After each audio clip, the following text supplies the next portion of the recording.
Stasiun Bondowoso menjadi saksi bisu saat terjadinya tragedi yang menewaskan para pejuang kemerdekaan Indonesia saat menjadi tawanan Belanda. Peristiwa ini sendiri terjadi di masa transisi penjajahan Jepang ke Belanda yang ikut dalam sekutu.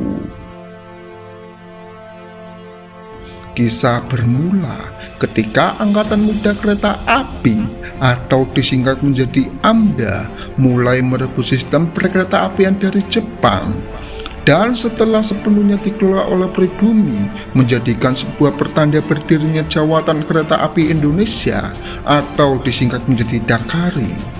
Melalui Dakari pula pada akhirnya kereta api yang dulunya dikelola oleh Jepang sepenuhnya diambil alih oleh tangan anak bangsa. Perlahan namun pasti, sistem perkeretaapian Indonesia dibenahi oleh Dakari dan menuju ke arah yang lebih baik.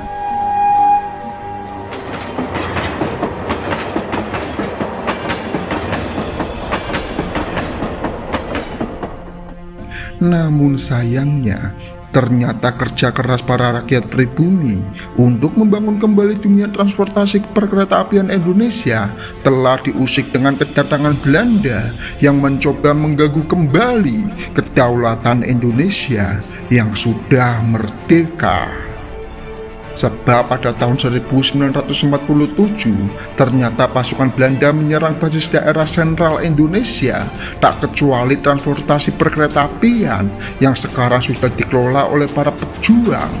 Namun karena pada saat itu pihak Belanda lebih unggul dalam bidang senjata, membuat para pejuang Indonesia banyak yang gugur, dan pada akhirnya membuat perkeretaapian yang sudah susah payah mereka rebut dari Jepang sekarang malah jatuh ke tangan Belanda lagi.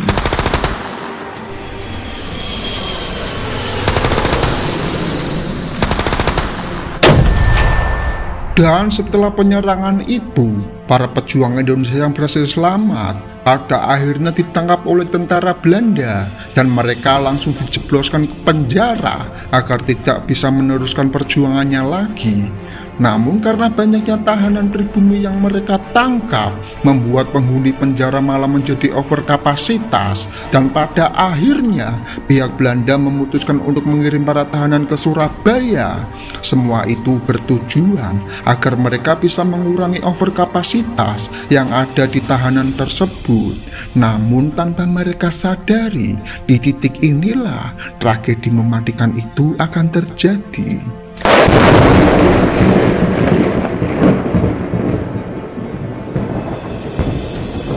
Sebab tepat pada pukul 3 dini hari pada tanggal 23 November tahun 1947 sebanyak 100 tawanan Indonesia dipersiapkan menuju pemberangkatan. Mereka dibawa menuju 3 gerbong kereta, tapi bukan gerbong penumpang yang mereka gunakan, melainkan gerbong barang yang ventilasinya saja tidak ada.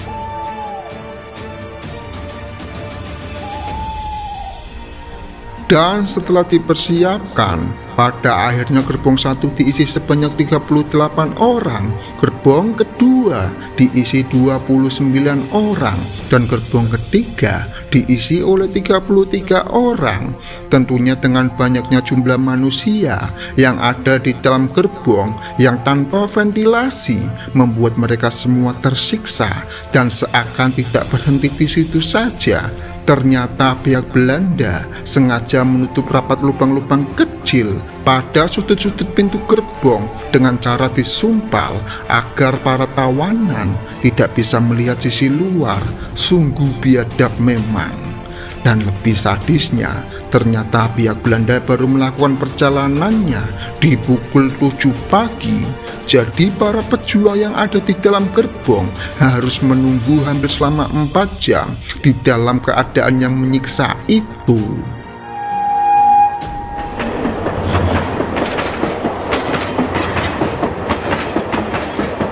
Hingga singkat cerita, Saat menjelang siang, ketika matahari sudah mendekati titik tertinggi, penderitaan para tawanan pun dimulai. Di gerbong pertama, dengan jumlah tawanan terbanyak, beberapa tawanan sudah tak merasakan udara segar lagi untuk bisa bernapas. Karbon dioksida dari napas buangan tawanan lain pun harus mereka hirup. Tentunya keadaan itu menyiksa mereka. Panas terik matahari pun terserap dari seng yang menutupi gerbong, dan suhu yang panas pun mendekati puncaknya. Korban mulai berjatuhan ketika kereta baru memasuki stasiun Kalisat pada pukul 11 siang. Rupanya 6 tawanan tidak kuat dan pada akhirnya mereka tewas. Namun ketika para tawanan menggedor-gedor gerbong untuk meminta tolong, rupanya serdadu Belanda yang mengawal hanya berkata, air dan angin tidak ada di sini, yang ada hanyalah peluru. Buka, buka, buka. Tolong, buka. Dan saat mereka melanjutkan perjalanannya, rupanya tentara Belanda memutuskan untuk singgah di stasiun Jember. Namun saat singgah, ternyata Belanda sengaja menjemur gerbong-gerbong itu di bawah teriknya mentari sekitar 3 jam. Panas, pengap, dan haus menerjang para pejuang Indonesia, dan di titik ini pada akhirnya 12 pejuang harus gugur.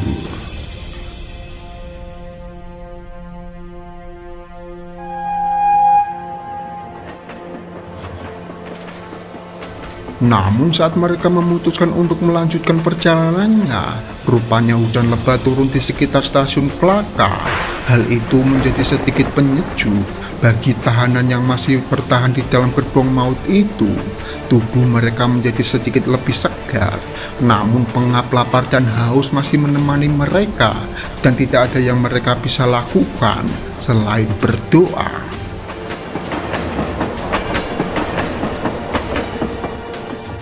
Dan sesampainya di stasiun Probolinggo, para tawanan di dalam gerbong kembali menggedor-gedor. Kali ini teriakan mereka lebih keras dari sebelumnya. Mereka menjerit-jerit, suara mereka seakan sudah habis. Lengking kematian terdengar dari teriakan mereka. Dan dalam jeritan tangis itu, mereka berteriak bahwa sudah ada 30 tawanan yang mati.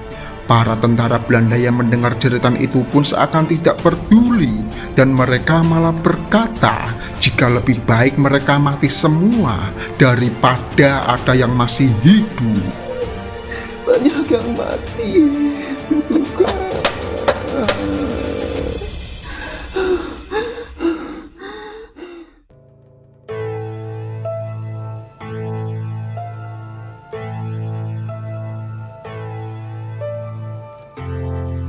Dan setelah sekitar 15 jam lamanya tersiksa dalam gerbong maut, mereka pun pada akhirnya tiba di stasiun terakhir, yaitu di stasiun Wonokromo. Namun saat pihak Belanda menyuruh para tahanan untuk keluar, ternyata kebanyakan mereka sudah dalam keadaan tewas. Korban terparah ada di gerbong pertama, sebanyak 38 orang, semuanya meninggal. Kemudian dari 29 orang yang ada di gerbong kedua, rupanya 2 orang harus menjadi korban, sedangkan 33 orang yang ada di gerbong ketiga semuanya masih hidup. Namun setelah dievaluasi, ternyata semua korban yang meninggal mencapai 46 orang.